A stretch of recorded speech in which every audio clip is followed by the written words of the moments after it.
Aujourd'hui, on parle des radars, parce que le préfet en installe de nouveau, remet les anciens en service et promet une chose, moins de morts sur les routes.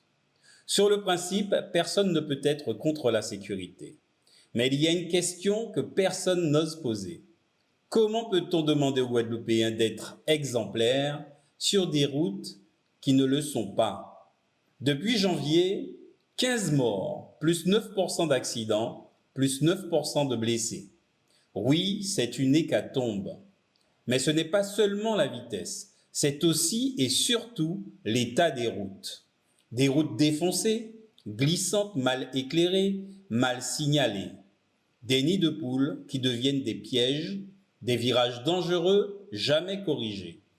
Des marquages au sol effacés depuis des années. La vitesse tue, mais la route aussi.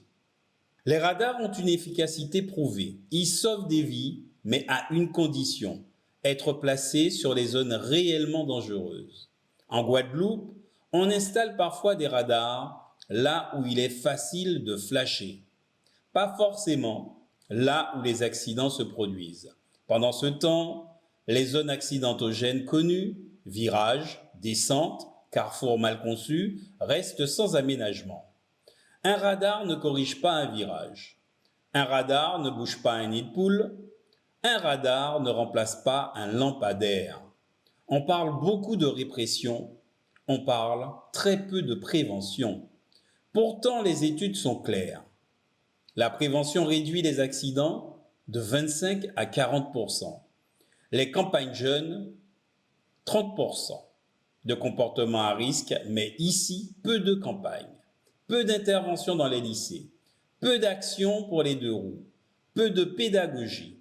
On flash, mais on n'éduque pas. On sanctionne, mais on n'accompagne pas. Le vrai débat n'est pas de savoir si les radars sont un racket. Le vrai débat, c'est celui-ci. Qui assume la responsabilité des routes? Parce que la sécurité routière ne peut pas reposer uniquement sur les automobilistes. Elle doit être partagée par l'État, par la région, par le département, par les communes. Flasher, c'est facile. Entretenir, c'est courageux. Prévenir, c'est intelligent. Les radars peuvent contribuer à réduire les accidents, mais ils ne suffisent pas. La sécurité routière repose aussi sur des routes entretenues, une prévention active et une coordination claire entre acteurs publics. C'est l'ensemble de ces leviers utilisés ensemble qui permettra de faire reculer durablement la mortalité en Guadeloupe.